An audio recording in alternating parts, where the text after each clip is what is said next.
In November of 1820, a whale attacked a ship in the middle of the Pacific Ocean. Not a storm, not pirates, not war. A whale. The attack shattered the vessel so completely that the crew was forced into tiny lifeboats thousands of miles away from civilization. What followed became one of the most horrifying survival stories ever recorded at sea. Men drifted across the Pacific Ocean for months, beneath burning sun and endless darkness. Food disappeared, water vanished, bodies weakened, minds collapsed, and eventually, the survivors began eating the dead to stay alive. The disaster became so infamous that it later inspired one of the most famous novels ever written, Moby Dick. But the real story of the Essex was far worse than fiction, because unlike a novel, the men trapped on the ocean were real, and many of them died slowly. The Essex was a whaling ship from Nantucket, Massachusetts. At the time, Nantucket stood at the center of the American whaling industry. Whale oil illuminated cities before electricity existed. It fueled lamps, factories, entire economies, and whaling crews crossed enormous distances searching for the creatures that powered the world. The work itself was brutal. Whaling ships spent years at sea hunting animals large enough to destroy boats with a single movement. Crew members lived inside cramped wooden vessels, surrounded constantly by isolation, storms, and death. Still, young men continued joining expeditions. Some searched for money, others wanted adventure, and some simply wanted escape from ordinary life. The Essex departed Nantucket in August of 1819. The ship carried a crew of 20 men. Among them was Captain George Pollard, Jr., young, inexperienced compared to many captains, but respected enough to command the vessel.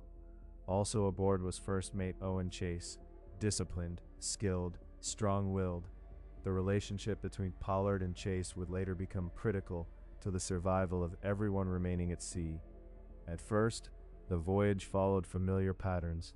The Essex crossed the Atlantic successfully. The crew hunted whales across distant waters, while months passed beneath endless ocean horizons. Life aboard the ship settled into exhausting routine. Salt air, rough weather, long periods of boredom interrupted suddenly by violence during whale hunts. When a whale was spotted, small boats launched into the ocean carrying harpoon crews directly toward the animal. The hunts were incredibly dangerous. Whales powerful enough to crush wooden boats often fought violently after being struck. Crewmen could be dragged underwater by harpoon lines or thrown into the sea instantly by the force of the animal. Still, the Essex continued successfully for more than a year. Then the ship entered the Pacific waters west of South America, near one of the richest whaling grounds in the world. Everything changed. On November 20th, 1820, the crew spotted whales near the ship. Small hunting boats launched into the water while sailors prepared harpoons for another routine hunt. At first, nothing seemed unusual. Then one of the sailors noticed something strange. A massive sperm whale began moving directly toward the Essex itself. The animal appeared enormous, far larger than most whales the crew had encountered before. Witnesses later estimated the whale measured nearly 85 feet long. The creature suddenly accelerated toward the ship. Moments later, it struck the Essex head-on. The impact shook the vessel violently. Wood splintered. Men lost balance. The whale disappeared beneath the water after the collision. At first, the crew struggled to understand what had happened. Whales occasionally damaged boats during hunts, but deliberate attacks against large ships were almost unheard of. Then the whale returned. This time, it attacked with terrifying force. The creature rammed directly into the side of the Essex. The blow shattered massive sections of the hull. Timbers cracked apart. Water surged into the ship. The crew realized immediately that the Essex was dying. One sailor later described the sound of splintering wood as something impossible to forget. The whale itself reportedly lingered nearby after the attack, as if watching the destruction unfold. Then it disappeared back beneath the ocean. Within minutes, the Essex began sinking thousands of miles from land. The crew scrambled desperately to save supplies before the ship disappeared completely beneath the Pacific. Food, navigation tools, fresh water, anything small enough to fit inside the lifeboats became precious immediately.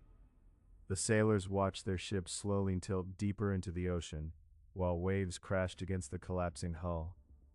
For men living at sea, watching a ship die carried a terrifying emotional weight. The vessel was more than transportation. It was shelter, protection, home.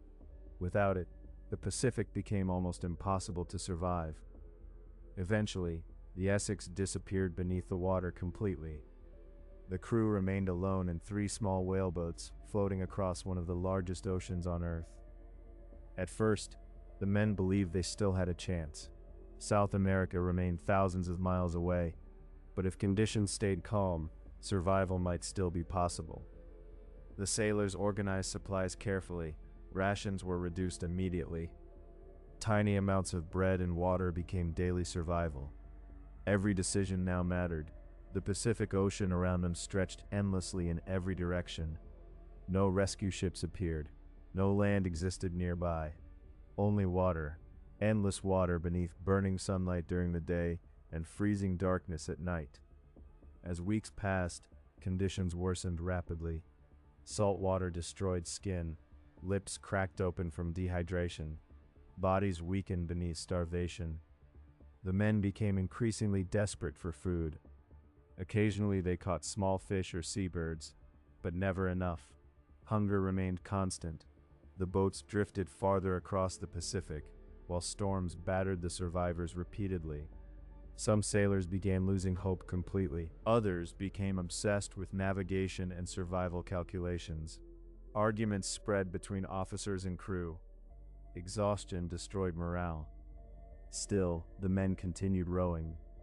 One of the most controversial decisions occurred when the survivors debated possible destinations. Some islands existed closer to their position, but the crew feared stories of cannibalism among island populations in the Pacific. So instead, they chose the longer route towards South America. The decision likely doomed many of them. As starvation deepened, death finally arrived. The first sailor died after weeks of suffering inside the boats. The survivors buried him at sea, but everyone understood the truth now. More deaths would follow, and eventually they did. The men grew skeletal beneath the sun, movements slowed, eyes hollowed, voices weakened from thirst. Some reportedly drank seawater despite knowing it could accelerate death through dehydration and madness. Hallucinations began affecting certain survivors. Others sat silently staring across the ocean for hours without speaking. Time itself seemed to disappear beneath endless waves and sky. Then came the moment the survivors had feared from the beginning. Another sailor died. This time the crew made a different decision. Instead of burying the body at sea, they consumed it. Starvation had pushed the survivors beyond ordinary human morality. The dead became food for the living. The ocean had transformed sailors into desperate human beings, trapped between survival and collapse. Over time, more men died, and more bodies were consumed. The survivors later described the psychological horror of those moments with deep shame and trauma. But starvation destroys civilization slowly. The body eventually stops caring about dignity. It only cares about survival. At one point, the situation became even darker. After supplies vanished completely, some survivors reportedly drew lots to determine who would die so others might continue living. One young sailor lost the drawing. He was shot by another crew member, then consumed by the survivors. Even decades later, the event remained almost impossible for many people to comprehend. The Pacific Ocean had reduced ordinary sailors into human beings willing to kill and eat one another simply to remain alive a little longer.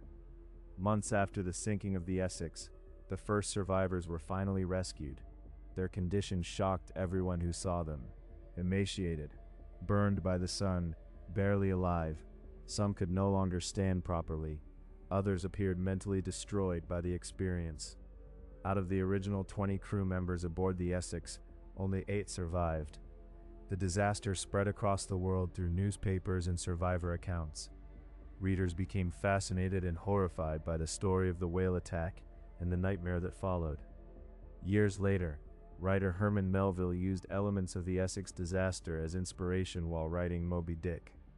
But even that famous novel never fully captured the reality of what happened on the Pacific Ocean after the whale attack.